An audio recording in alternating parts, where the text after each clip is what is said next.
The 2024 ITA Kickoff Weekend Draft for Division I men's tennis has concluded. And I will say some of these regions are just cakewalks. A few of these, while some others are interesting.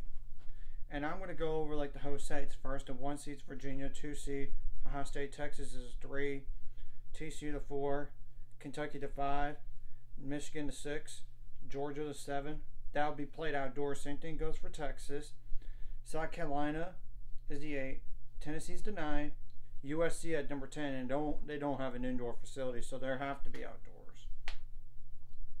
Duke is the 11, Harvard is the 12, North Carolina is the 14, Arizona is the 15, Mississippi State the 16. And notice Columbia is off the list. It's because they cannot host because they are hosting national indoors this year in Chicago and like USTA and like indoor courts, and I did that in a different video. So as you can tell, only like 3 outdoor sites here. I mean, Arizona, Georgia, and Texas, and yes, TCU could play outdoors as well, but they decided to just go indoors. Now Virginia has the following teams, and this is all based on this past year's rankings. So the rankings for next year could be very different. The 1 seed Virginia got like number 53 Pennsylvania, number 58 Florida Atlantic University FAU, and number 66 Northern Arizona. That's cake. But who wanted to go there anyway, especially when they return a lot? Ohio State's the 2 seed. They get number 48 Oregon, number 60 Boise State, number 72 Vanderbilt. Ohio State versus Vanderbilt, Oregon versus Boise State, and while Virginia plays Northern Arizona, then Penn plays FAU. So Texas is 3 seed, plays UTSA the 4, and number 40. I mean, they're number 42 as of the last rankings. Number 17 Utah takes on the number 38 team in the country at the very end of the year in Oklahoma State. So yeah. Now TCU the 4 seed got like number 54 team, number 54 Tulsa, number 55 Princeton, number 61 Rice. That's cake for TCU, and I know TCU is going to be good next year, but I don't know how about as good as last year because they lose Luke Famba and Sandra Jong for sure. Maybe they lose somebody else to turn pro, but who knows? But it'll be like TCU versus Rice, Tulsa versus Princeton. Now Kentucky is a 5, and they got number 49 Alabama then number 52 Nebraska, number 64 Notre Dame. It's Kentucky, Notre Dame versus Notre Dame, then Alabama versus Nebraska. That's cake for Kentucky. Now Michigan is interesting because they're number 6. They got number 18 Stanford, number 36 Memphis, and number 71 Nevada. They should be Nevada. Michigan should.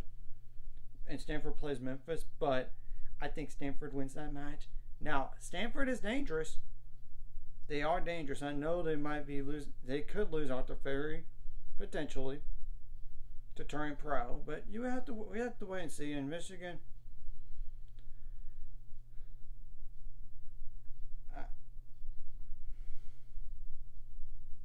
Michigan is losing their top 3 in the singles lineup, so we have to wait and see how they do. Now, 7 seeds Georgia, they lose 4 stars in singles, 5 stars in doubles, and they very well could lose Ethan Quinn, and that would be 6 teams. I mean 6 players has gone in doubles, and then 5 in singles potentially, but we have to wait and see. I mean, they got Texas A&M number 19, then Auburn number 26. Then number 74 Louisiana. That's cake in that first match for Georgia. They shouldn't have to worry. It's A&M and Auburn. That's a little bit interesting. Now,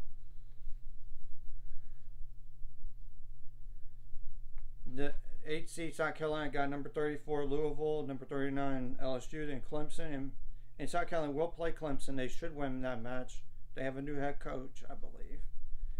And Louisville will play against LSU. That's interesting, but it's not like a totally dangerous region for South Carolina. Now, Number 9, Tennessee got number 31, Oklahoma, number 45, Washington, and number 57, South Florida, aka USF. It's Tennessee versus South Florida, then Oklahoma versus Washington. And I still think Tennessee gets through to me. And USC, the Tennessee got number 28, San Diego, number 33, Texas Tech, and number 46, SMU. They should get through. They should. But you never know. Now, number 11, Duke got a very interesting region, but not the hardest of them all. Oh, no. By all means, no. They got number 23, Middle Tennessee, and they're good. I mean, they could very well win this region. Number 27, Cal could win this region. Number 30, NC State. So, Duke versus NC State, a conference matchup in the ITA Kickoff Weekend, which will take place for all these matches like in 2 combined days between like January 26th or January 3rd, 29th. So we have to wait and see.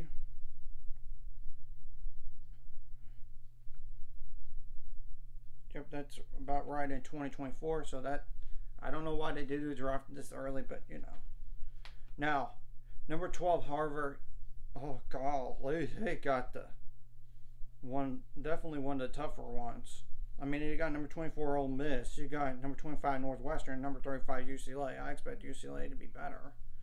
So Harvard versus UCLA, then Ole Miss versus Northwestern. So I would have thought UCLA would have wanted to go to USC, but no, they didn't want to play USC first match. So interesting. But number 14, North Carolina, got the brunt of it to me when you look at the rankings from last year. I mean, you got number 20. Something. Can you say it again?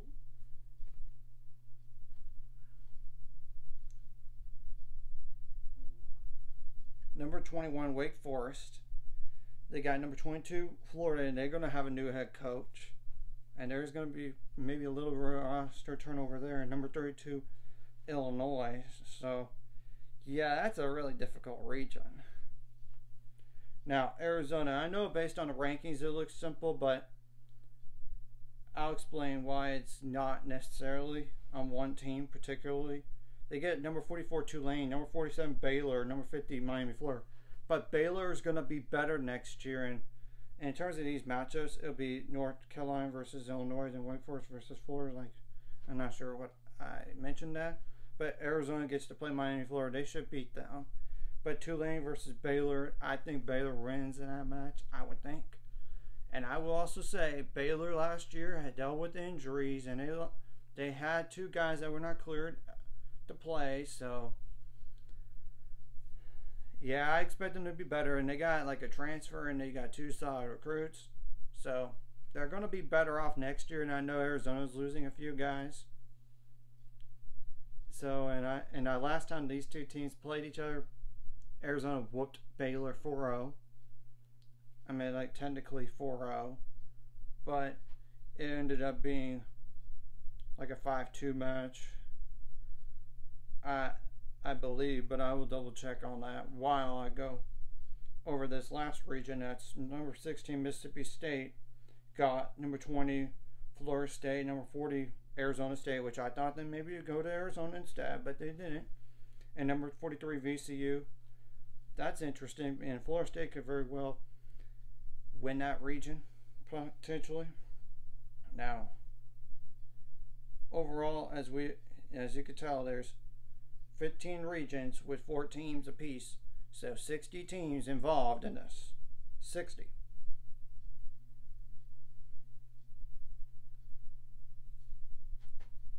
And I will also say too, that was one of the matches that Finbass didn't play, so against Arizona last year, so really it could have been. Yeah, they lost doubles in 6 first sets in that match indoors in Waco last year. I don't expect that to happen again. I mean,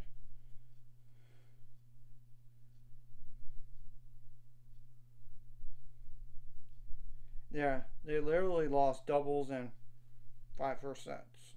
I mean, 6 first sets. Yeah, and they tried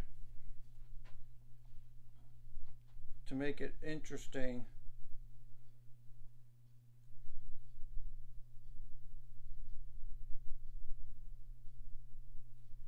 On like number four it was technically clinched 4-0 because that number four singles match was like 6-1 in the third. So, and then number five was a 10-point tiebreaker win. I mean, same thing goes for number one singles as well. And two singles was a 3-set match. So I expect that match between Baylor and Arizona, if they do indeed play each other, to be a lot more competitive than last time. I mean, they're going to be on the up and up. And I would have said if Baylor would have gone to Michigan, for example, Michigan might have been in trouble.